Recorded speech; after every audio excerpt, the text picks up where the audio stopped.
քանի որ մենք ունենք պայմանականորեն այսպես կոչված ալքիմիկոսի կերպար, միջնադարյան վանական, որ հենց իր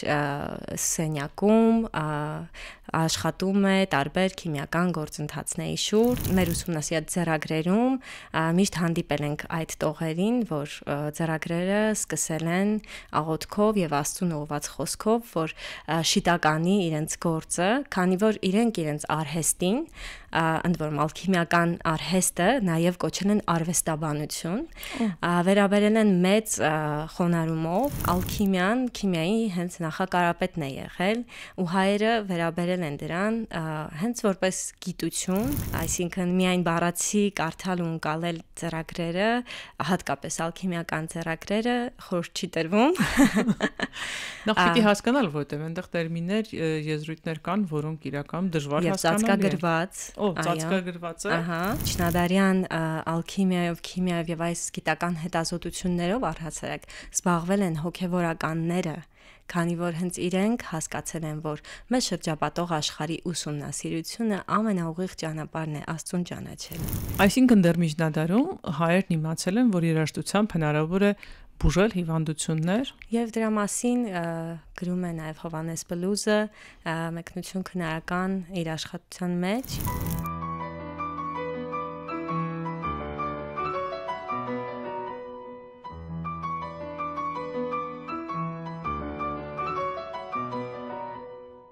Հանրային ռադիոյի եթերում Արարատյան հայրապետական թեմի ինքնություն հաղորդումն է։ Բարև ձեզ, ես Նոեմին եմ։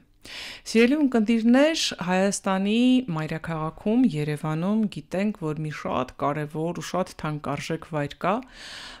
որտեղ մարդիկ սովորաբար գնում են, նույնիսկ եթե դա չեն գիտակցում, ապա ենթագիտակցաբար գնում են մի տեսակ ուխտագնացության։ Դա Մեսրոպ Մաշտոցի անվան հին ձեռագրերի Մատենադարան ինստիտուտն է։ Այնտեղ են պահվում մեր ինքնության ամենակարևոր վկայությունները։ Այնտեղ ենք մենք մեզ իսկապես արմատների հետ կապված զգում, եթե կարողանում ենք իսկապես անմնացորդ ազատվել այն գաղափարներից, որ ժամանակակից ամենօրյա հոգսերը պատում են մեզ։ Մատենադարանում 2024 թվականի նոյեմբերի 1-ից մի շատ հետաքրքիր նախագիծ մեկնարկել, որը շարունակական է լինելու, որը բաց է լինելու եւ պարբերաբար զարգանալու է։ Դա հնարավորություն է տալու այցելուներին անմիջապես մասնակիցը զգալ, թե ինչպես էին միջնադարում մարդիկ արարում, ստեղծում, տարբեր բուժանյութեր ստանում, տարբեր ներկանյութեր ստանում եւ ոչ միայն։ Թե դա ինչ արհեստանոց լաբորատորիա է, այսօր խոսելու ենք ինքնության տաղավարում։ Ես այսօր հյուրընկալել եմ Մերի Ղազարյանին, բարև ձեզ։ Բարև ձեզ։ Մերի Ղազարյանը Մեսրոպ Մաշտոցի անվան հին ձեռագրերի Մատենադարան ինստիտուտի թանգարանների ցուցադրությունների համակարգող է եւ այդ նախագիծը, որ արդեն ասացի, միջնադարյան հմտություններ, արվեստ եւ արհեստ լաբորատորիա նախագծի ցուցադրության համադրող, ճիշտ եմ ասում։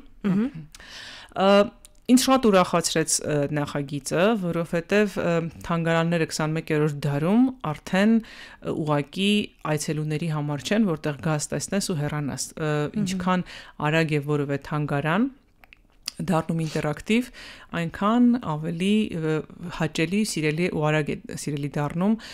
մարդկանց կողմից եւ շատ ուրախ եմ, որ այդ ինտերակտիվությունը նաեւ այս լաբորատորիայի միջոցով մտել է Մատենադարան։ Սկսենք նրանից, թե ինչպես ծագեց այս գաղափարը, այս սիրուն ու հետաքրքիր միտքը։ Պիտի նշեմ, որ նախագծի ղեկավարը Տիկին Նազենի Ղարիբյանն է, ով Մատենադարանում այժմ զբաղեցնում է միջնադարյան արվեստաբանական հետազոտությունների բաժնի ղեկավարի պաշտոնը,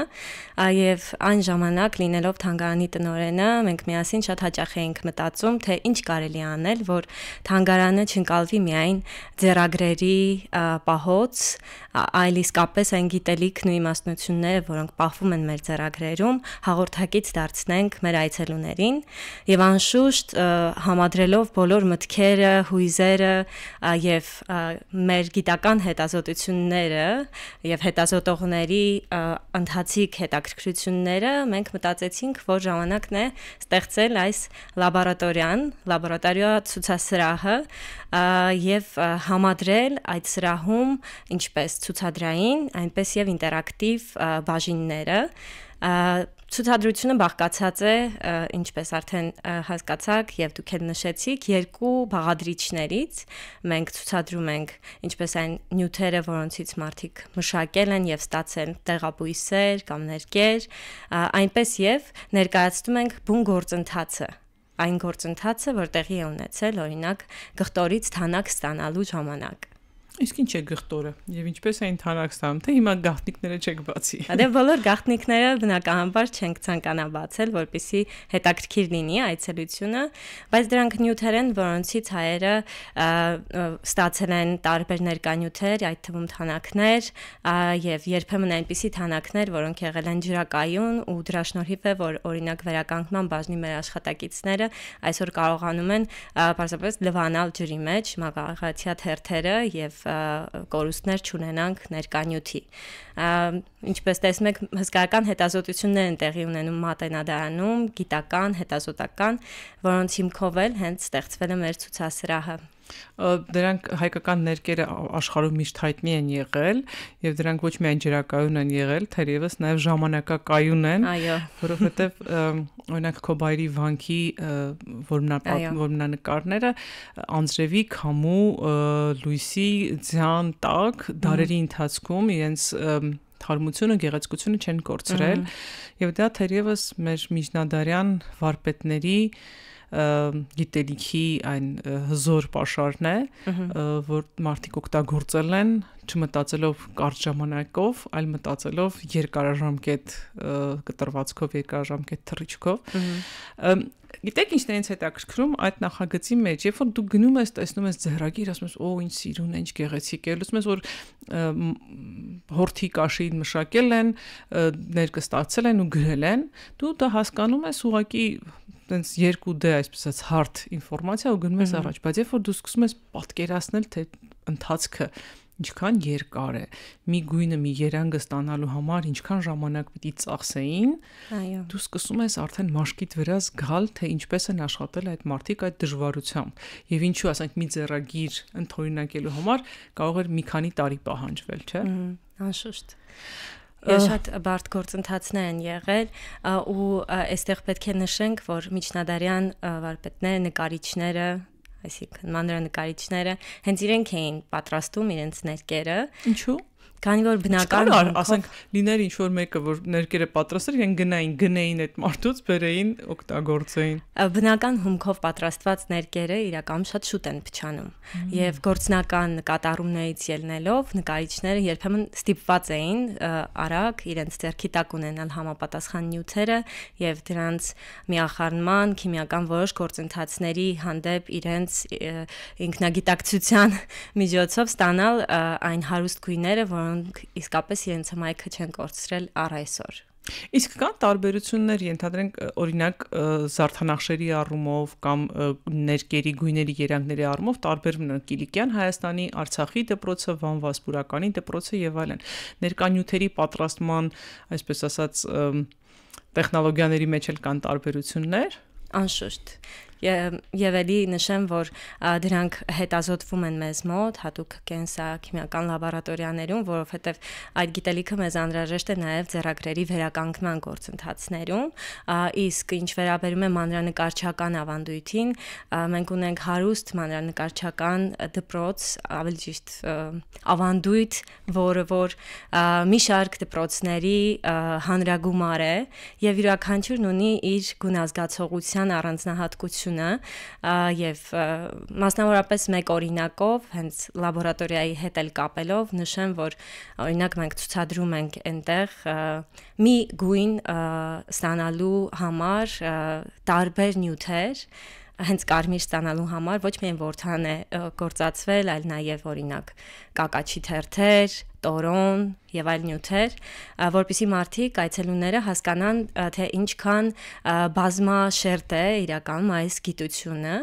բայց մասնավորապես ворթանի գործածումը հատուկ է եղել հենց արքայական ձեռագրերին, իշխանական պատվերների ժամանակ, քանի որ համարվել է թանկ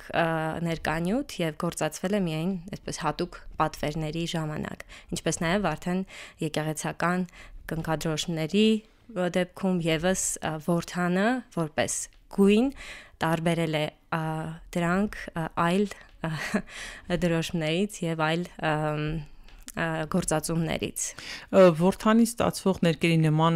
կայուն են, մյուս ասենք կակաչից կամ տորոնի արմատից ստացվող այդ նյութերը, չէ, թե դրանք տարբեր կիրառումներ եւ տարբեր ժամանակային գործոններ ունեն։ Տարբեր են, անշուշտ, բայց որդանը դեռևս անտիկ շրջանից է հայտնի իր կայունությամբ եւ մինչ օրս էլ կարելի է տեսնել տարբեր ընդորում աշխարհի տարբեր թանգարաններում որդան ներկով պատրաստված տարբեր առարկաներ, ոչ միայն ձեռագրեր, այլ նաեւ օրինակ գորգեր, գործվածքներ,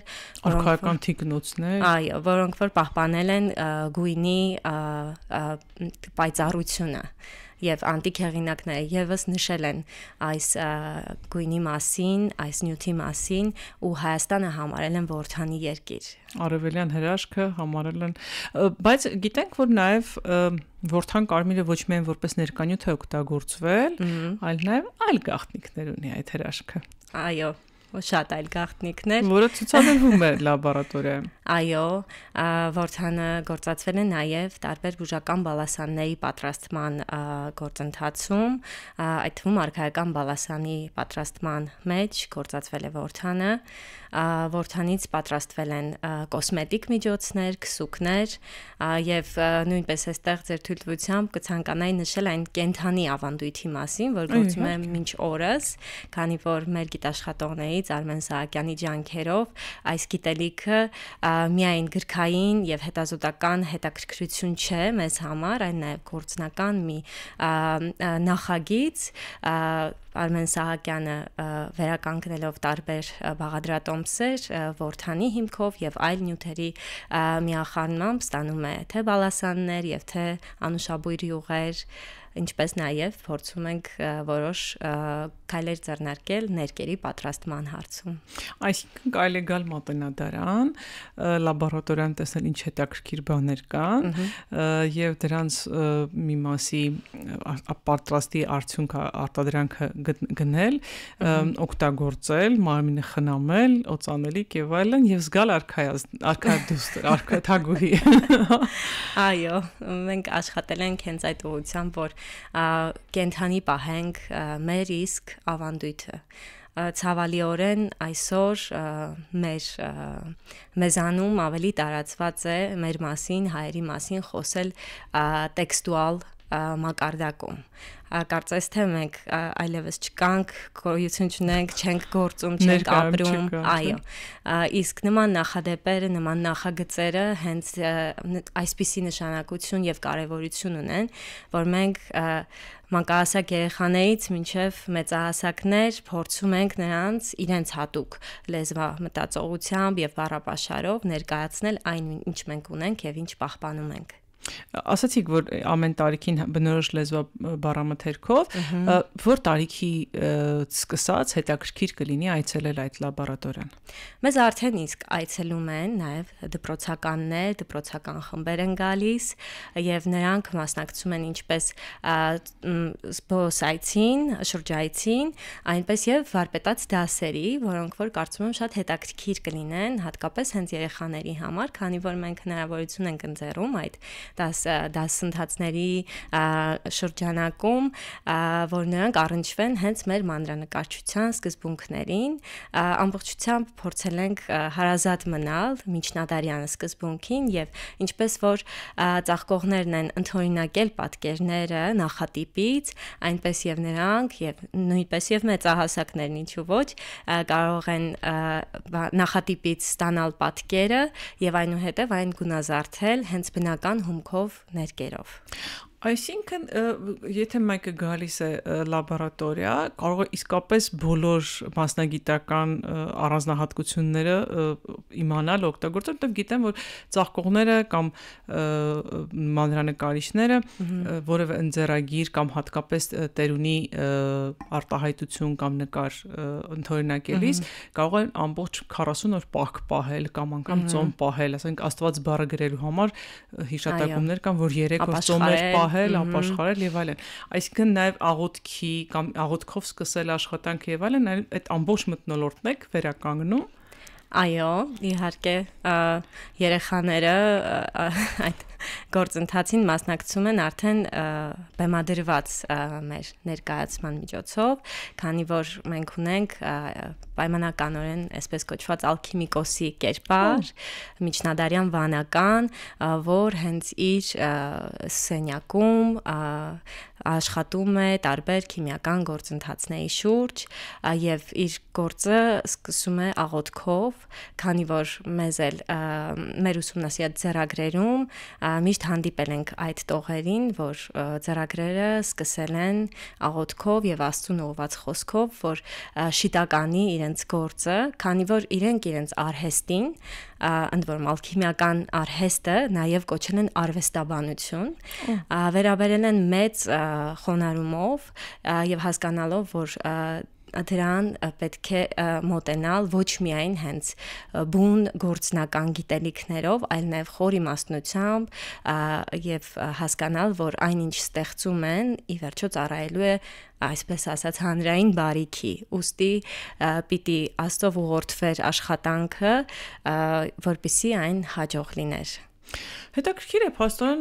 Հայաստանում միջնադարում ալքիմիան բավականին տարածված է եղել, հայերս զբաղվել են նաև ալքիմիայով։ Անշուշտ, եւ դա հայտնի է ոչ միայն հայկական ձեռագրերից, այլ նաև եվրոպական, արաբական աղբյուրներից։ Չգիտենք դրանց մասին, մի քիչ պատմեք։ Ուսամ դա գաղտնիք չի, որը այլընտակարակ հետաքրքրություն կառաջացնի։ Միանշանակ, շատ չենք գիտականացնի այս պահին մեր զրույցը։ Իհարկե չէ, գիտակ, որտեղ հանրային զրույց է մեր, դեռ գիտաժողով չի։ Բայց կարող եմ նշել որոշ աղբյուրներ, եթե հետաքրքիր կլինի մարդկանց, մասնավորապես Կարո Ղաֆադարյանի կամ Տիրան Ղազանչյանի մոտ, կարող ենք հետևել քիմիայի զարգացման պատմությանը Հայաստանում, եւ ըստ էության ալքիմիան քիմիայի հենց նախակարապետն է եղել, ու հայերը վերաբերել են դրան հենց որպես գիտություն, իսկ այլ հեղինակների մոտ հանդիպում ենք այնպիսի բառակապակցությունների եւ երևույթների, որոնք հենց բառացի անվանվում են հայկական, այսինքն օրինակ հայկավը, որ գործածել են բուժական նպատակներով եւ հանդիպում է Ավիցենայի մոտ, կամ հայկական ձու կոչվածը, որ իրականում հենց քիմիական այդ գործընթացներում կիրառված անոթ է եղել, հայկական աղերն են հայտնի եղել եւ նմանատիպ երևույթներ։ Սովորաբար ալքիմիայի մասին որ խոսում ենք, այսինքն ալքիմիայի ամենա, այսպես ասած, սադրող մասը, պոպուլար մասն այն է, որ փորձում էին որևէ նյութից ոսկի ստանալ։ Արդյոք հայ վանականները եւս այդ ուղղությամբ էին, թե իրենք գուցե փնտրում էին դեղամիջոց ստանալու կամ ուրիշ ինչ-որ նյութեր ստանալու ջանքեր էին գործադրում։ Գիտեք, անշուշտ այդ մտայնությունը եղել է եւ դրա մասին խոսում են նաեւ հայկական ձեռագրերը, բայց պիտի նայել այս հարցի նաեւ փիլիսոփայական, գաղափարական կողմին, քանի որ ոսկին համարվել է ազնիվ մետաղ եւ բարձրագույնը նյութերից, մետաղներից, ու մի այդպիսի ընդհանուր մոտեցում է եղել, որ բոլոր նյութերը առհասարակ իրենց կառուցվածքով ձգտում են դեպի ոսկին, եւ որ կարելի է նրանցից ստանալ այդ կառուցվածքը, որ բնորոշ էր ոսկուն, եւ ոսկին ընկալվել է նաեւ հենց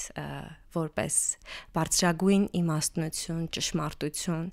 այսինքն միայն բառացի կարդալ ու ընկալել ձեռագրերը, հատկապես ալքիմիական ձեռագրերը խորհուրդ չի տրվում։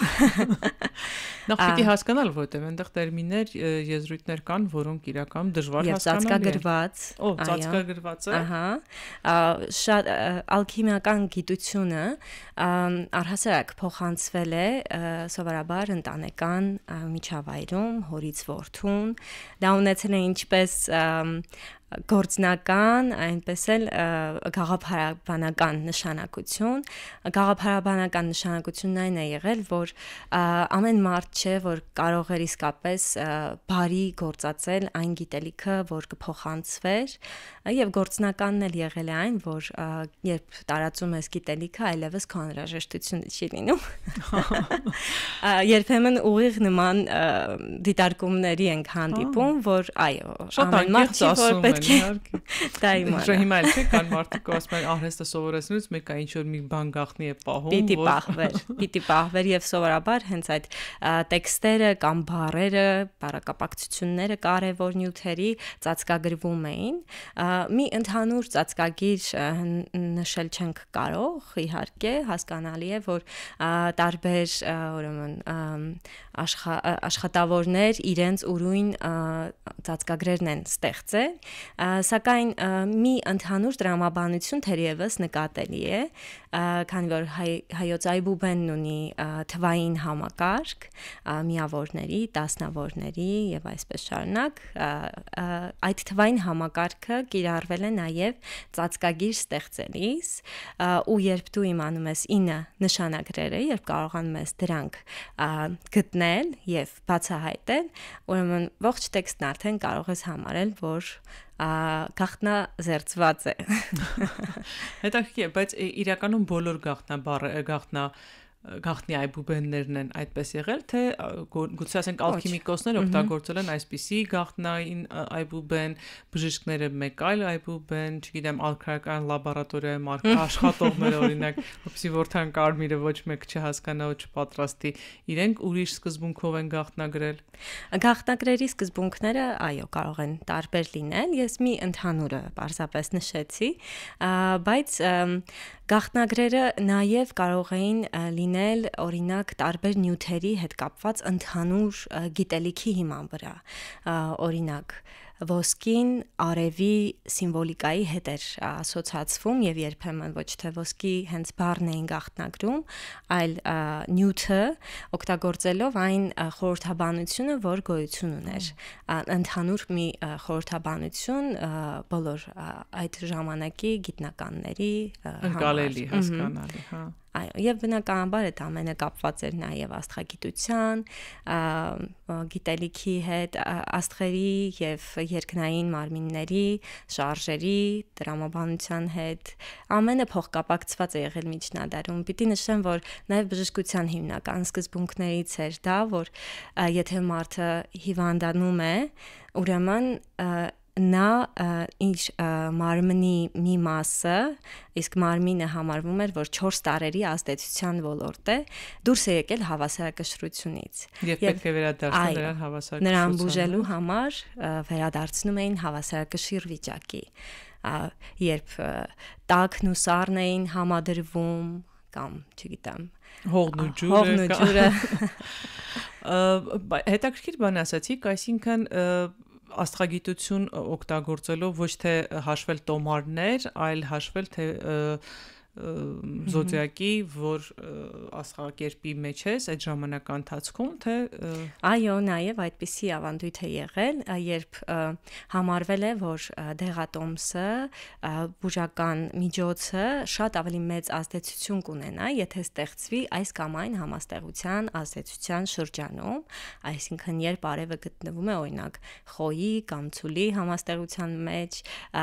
տարբերություններ էին դրվում, թե մարմնի որ հատվածի, որ օրգանի վրա այն մեծ բուժական ազդեցություն կարող էր ունենալ։ Բայց նայեք, ինչքան խորն են, գուցե շատ պարզ է թվում, բայց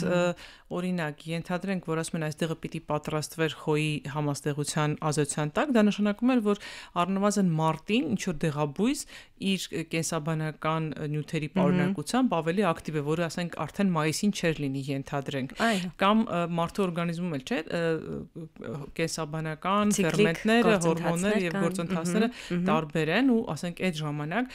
ոչ թե նկատի ունեմ գուշակության մոդելով են աշխատել, այլ շատ գիտական ու շատ կենսաբանական ու շատ բան, որտեվ գիտենք, որ 7-րդ դարում հայ կաթողիկոսներից մեկը թույլ էր տվել դիահերձել մահացածների մարմինները, որ հասկանան, թե ինչ է կատարվում մարդու ներսում եւ կարողանան օգնել արդեն ապրողներին։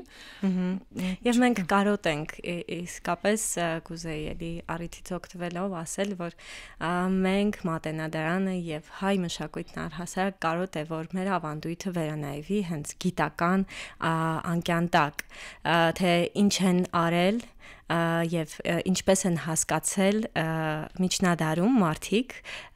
գործընթացները նույն քիմիական կամ դեղաբույսերի պատրաստման ընթացքները եւ այսօրվա ժամանակակից բժշկության տեսանկյունից դա ինչ բացատրություններ եւ նշանակություն կարող է ունենալ։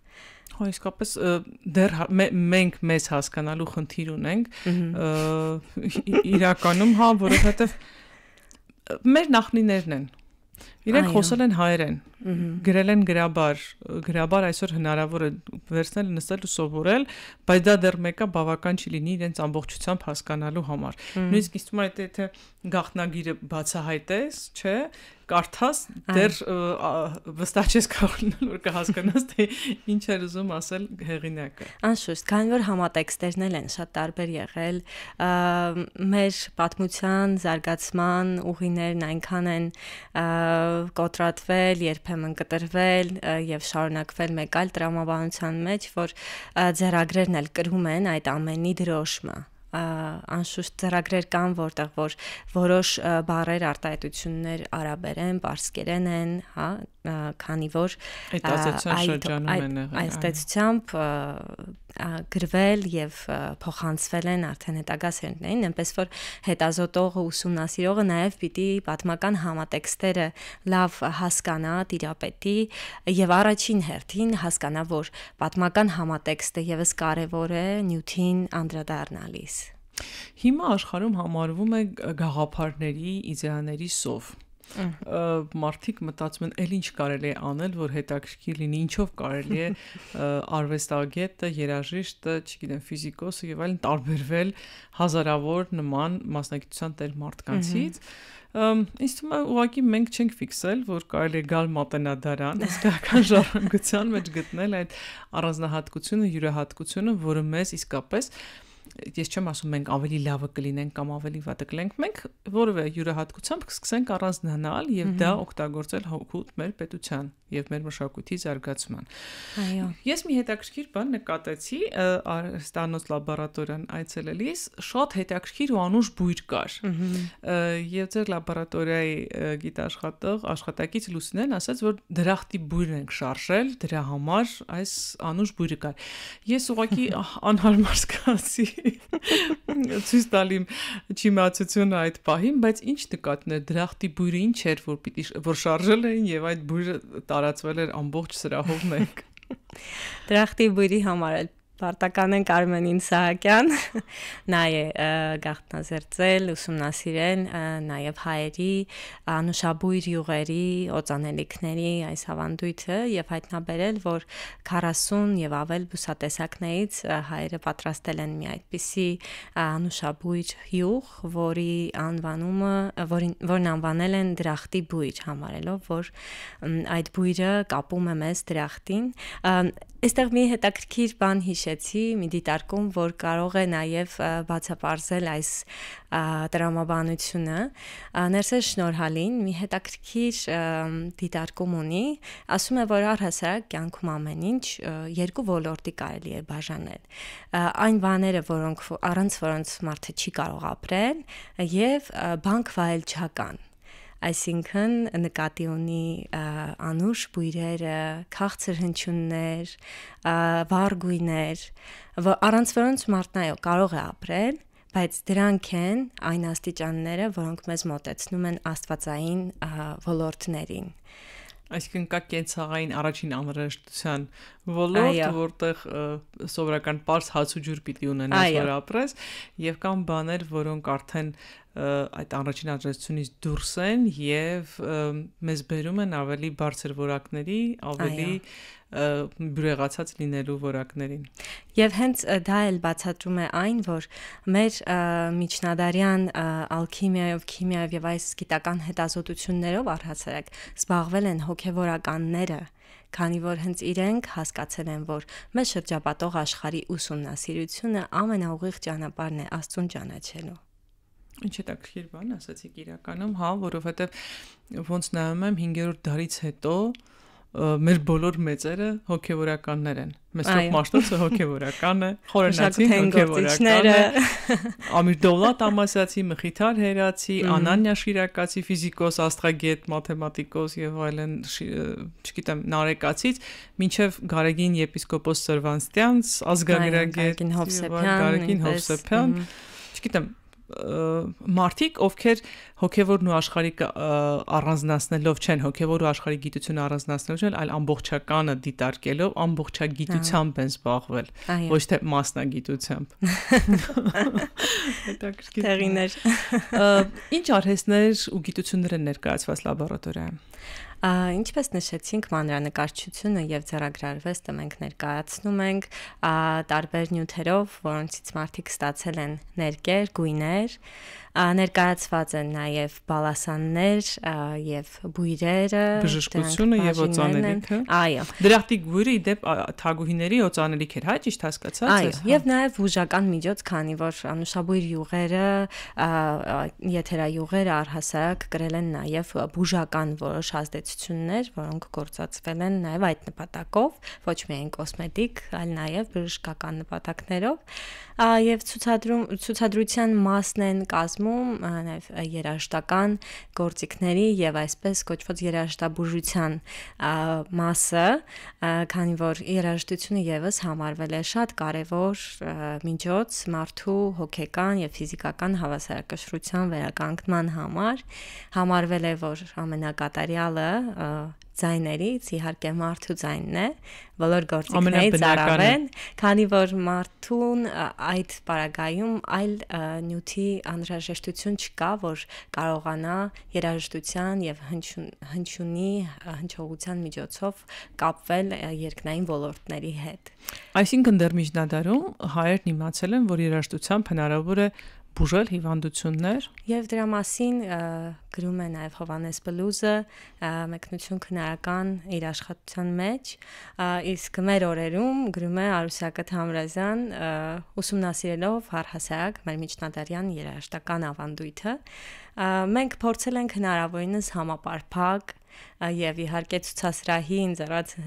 սահմաններում, հնարավորության սահմաններում ներկայացնել այն բոլոր ուղղությունները, որոնցով զբաղվում են մեր գիտաշխատողները եւ որոնք որ հետաքրքիր են մեզ եւ անշուշտ հետաքրքիր կարող են լինել նաեւ մեր այցելուներին։ Դրա համար մեկ ցուցասրահով ներկայացնում ենք այս բոլոր ուղղությունները, իհարկե զարգացման հեռանկարով, քանի որ մենք եւս նախագիծը սկսելիս եւ զարգացման փուլում հասկանում ենք, որ սա միայն սկիզբն է։ Ինչ հետաքրքիր է, իրականում այո, սկիզբն է, որովհետև մի քանի ասենք բժշկություն, երաշտաթերապիա, ներկերի ստացման լաբորատորիա, ալքիմիկոս ինչ անում երեխաների հետ կամ այցելուների հետ։ Ալքիմիկոսը մի կերպար է, որ մեզ է այցելում միջնադարից եւ խոսում է միայն գրափար, տեսվով, այո, եւ մենք փորձել ենք այնպես անել, որ իր միջավայրը վերստեղծենք եւ այցելուն կարծես հայտնվի միջնադարում հենց վանական համալիրի սրահներից մեկում, որտեղ որ նա աղոթում է իր գործը սկսելուց առաջ եւ հետո անում այդ բոլոր էքսպերիմենտները, փորձարարությունները, տարբեր թուրմեր, բալասաններ եւ նաեւ ներկեր ստանալու ժամանակ։ Այսինքն այցելուները կարող են ալքիմիկոսի կերպարի հետ ինչ որ մի բան անել, ներկեր ստանալ, ինչ որ բան ներկել, հա։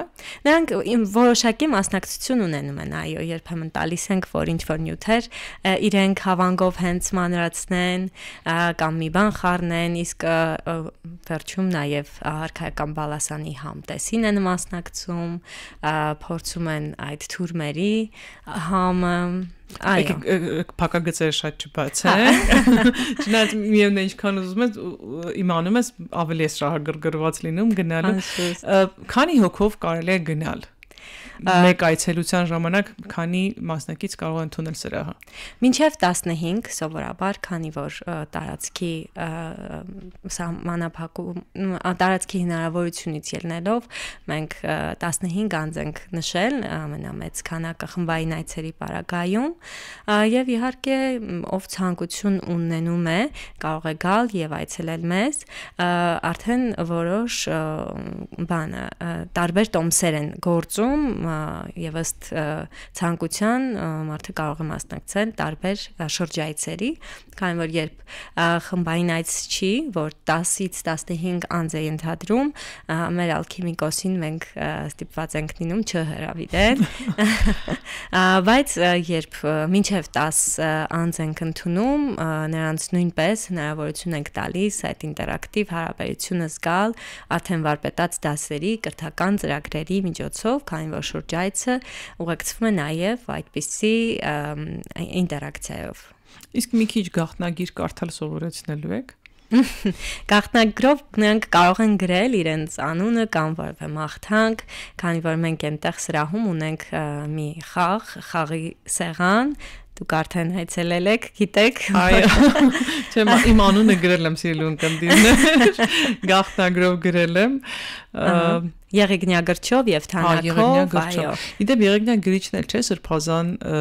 բույսերի եղեգնյա սրբազան բույսեր եւ եղեգնյագրչով գրվածը հավերժության էլի խորհրդանիշ է։ Բայց դա մի նոր խոսակցության առիթ է արդեն։ Հա, չէ, իրականում հետաքրքիր որ ամեն մի դետալի վրա աշխատել եք, որտեղ այնտեղ կային նաեւ փետուրե գրիչներ, որոնք էլի օգտագործել են։ Եվ ինչպես հիշում եք, նաեւ երաժշտությունը, որ ուղեկցում է ողջ երաժշտությունը եւ կար նաեւ ոչ թե երաժշտություն, այլ տվյալ արհեստի ժամանակ ընթացքում բնորոշ այդ գրելու կամ ինչ որ բան մանրացնելու այդ ձայնը կար, որը չէր խանգարում, այլ իսկապես լրացնում էր ու քեզ դնում այդ հետաքրքիր միջավայրի մեջ։ Այո, կցանկանայի նշել նաև արվեստագետին, երաժշտին, ով մեզ օգնել է այդ միջավայրը ստանալ երաժշտական իմաստով, գուցե հայտնի լինի նրա անունը շատերի համար, Նարեկ Կոսմոսն է, որ մեզ օգնել է այդ ձայնային միջավայրը ստանալ եւ ամբողջությամբ այո հաջողել է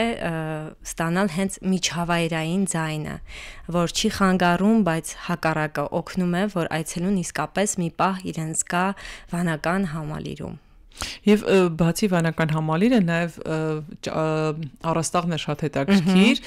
կարծես բաց երկնքի տակ այդ գեղեցիկ լույսերով համաստեղություններն են երևում, երթիկի տպավորություններ նաև թողնում, որտեղից կարելի է նայել,